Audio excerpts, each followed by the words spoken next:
போன வாரம் வெள்ளிக்கிழமை என்னோட பிறந்தநாள் ஃப்ரெண்ட்ஸ். ஆகஸ்ட் 7 தான் என்னோட பிறந்தநாள். நிறைய ஃப்ரெண்ட்ஸ் வந்து நினைவு வச்சுக்கிட்டு அதை எனக்கு விஷ் பண்ணது ரொம்ப ரொம்ப ஹாப்பி. நிறைய பேர் கமெண்ட்டில் வந்து அவ்வளோ விஷ் பண்ணியிருந்தீங்க. அதை நான் பார்க்குறப்ப ரொம்ப ஹாப்பியாக இருந்துச்சிங்க. நான் சின்ன வயசில் தான் பிறந்தநாள் கொண்டாடினது. அதுக்கடுத்து காலேஜ் டேஸில் நான் கொண்டாடினதே இல்லைங்க. அது எப்போயாவது வந்து புது ட்ரெஸ் எடுப்பேன், அவ்வளோதான். அதுக்கு போக கொண்டாடனா மாட்டேன். ஸோ இந்த தடவை வந்து நிறைய பேர் வந்து தெரிஞ்சிருந்தனால கிஃப்ட்டுனா வந்து தந்திருந்தாங்க. ஸோ அது என்னென்ன அப்படின்னு சொல்லிட்டு உங்கள்கிட்ட ஷேர் பண்ணுறேன். அது போக என்னோட வயசு என்னன்னு கேட்டிருந்தாங்க. எனக்கு 31 வயசு வந்து முடிஞ்சிருச்சு. ஸோ இந்த பிறந்தநாளோட 31 வயசு முடிஞ்சு 32வது வயசு வந்து பிறந்துருச்சு ஃப்ரெண்ட்ஸ். சரி, ஓகே, என்னென்ன கிஃப்ட்னா வந்திருக்குன்னா, ஃபஸ்ட்டு ஒய்ஃப் வந்து ஒரு ஃபோட்டோ ஃப்ரேம் வந்து தந்தாங்க. ஸோ இதில் நான் ஃபேமிலியாக இருக்கிற மாதிரி எல்லாமே சேர்ந்து இருக்கிற மாதிரி வந்து பார்த்திங்கன்னா ஃபோட்டோ ஃப்ரேம் வந்து தந்தாங்க. பார்க்குறதுக்கே நல்லா இருந்துச்சு. ஸோ இந்த மாதிரி ஃபோட்டோ ஃப்ரேம் என்கிட்ட இல்லை. ஸோ அதனால் மாட்டி வந்து பார்த்திங்கன்னா வச்சுக்கலாம். ஸோ எனக்கு ரொம்ப பிடிச்சிருந்துச்சி. அதுக்கடுத்து நான் போட்டிருக்கேன் பார்த்திங்களா T-ஷர்ட்டு. அது வந்து ஃப்ரெண்டு வந்து கிஃப்ட்டாக வந்து தந்தான். ஸோ இது எப்படி இருக்குது அப்படின்னு சொல்லிட்டு மறக்காமல் ஒரு கமெண்ட் பண்ணுங்கள். அது போக வந்து 2 கிஃப்ட்டு வந்து இருக்குது.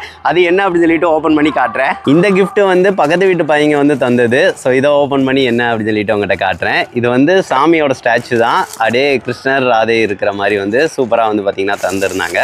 இதுவுமே எனக்கு ரொம்ப பிடிச்சிருந்துச்சிங்க. இங்கே ஷோகேஸில் வைக்கிறதுக்கு நல்லாயிருக்கும். ஸோ இதை வந்து அவங்க கிஃப்டாக வந்து தந்தாங்க. ரொம்ப ரொம்ப தேங்க்ஸ். அதுக்கடுத்து இந்த கிஃப்ட்டு வந்து ஆர்மியில் உள்ள ஃப்ரெண்டு வந்து கிஃப்டாக வந்து தந்திருந்தது. ஸோ இது வந்து கொஞ்சம் டிஃப்ரெண்ட்டாக வந்து என்னது வந்திருக்குன்னு பார்க்குறப்ப இந்த பல்ப் வந்துருந்துச்சு. ஸோ என்னடா அப்படின்னு சொல்லி கேட்டேன். இது வந்து உனக்கு ஒரு டிஃப்ரெண்ட்டாக அனுப்பணும்னு சொல்லிட்டு வாங்கி அனுப்புனேன் அப்படின்னு சொல்லி சொன்னான்.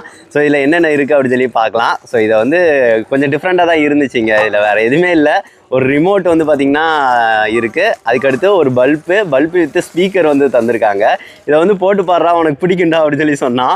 சரி, ஓகே, இதை வந்து வீட்டில் வந்து மாட்டி எப்படி இருக்குது அப்படின்னு சொல்லி கேட்கலாம். இதை ஜஸ்ட் வந்து பல்பு ஹோல்டரில் அந்த மாதிரி மாட்டி வந்து விட்டுக்கலாம். இப்போ ஆன் பண்ணுறோம் அப்படின்னா ஒயிட் கலர் லைட் வந்து எரியுது. பிரைட்னஸ் வந்து நல்லா தான் இருக்குது. அது போக இண்டிவிஜுவலாக வந்து கலர்ஸும் வந்து நம்ம மாற்றிக்கலாம். இதில் வந்து ப்ளூ கலரு, க்ரீனு, அதுக்கடுத்து ரெட்டு, இந்த மாதிரி எந்த கலர்னாலும் வச்சுக்கலாம். அதுக்கடுத்து இதில் வந்து மல்டிபிள் கலர் மாதிரி எரியிற மாதிரி ஆப்ஷன்ஸும் இருக்குது. அது போக மியூசிக் ஏற்ற மாதிரி அமர்ந்து எரியிற மாதிரி ஏரியா தான் செய்யுது. சரின்னு சொல்லி ப்ளூடூத்தோட இதை பேர் பண்ணிட்டு ஒரு சாங் வந்து போட்டு பார்க்கலாம் எவ்வளோ சவுண்ட் வந்து கேட்குது அப்படின்னு சொல்லிட்டு.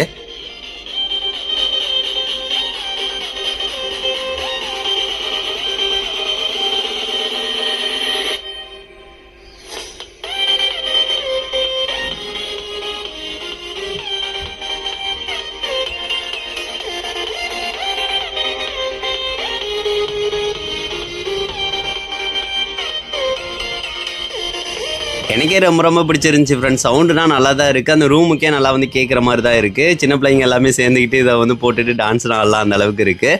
சரி, ஓகே ஃப்ரெண்ட்ஸ், இந்த ப்ராடக்ட்டையும் நான் டேக் பண்ணி விட்றேன். வியூ ப்ராடக்ட்டில் வேணால் செக் பண்ணி பாருங்கள். எல்லாருக்கும் அந்த கிஃப்ட்டும் எனக்கு ரொம்ப ரொம்ப பிடிச்சிருந்துச்சி ஃப்ரெண்ட்ஸ். இதை நான் பத்திரமா வந்து வச்சுக்கிருவேன். அதுபோக நீங்கள் எல்லோரும் எனக்கு விஷ் பண்ணது ரொம்ப ரொம்ப ஹாப்பி ஃப்ரெண்ட்ஸ். எல்லாத்துக்கும் தேங்க்யூ.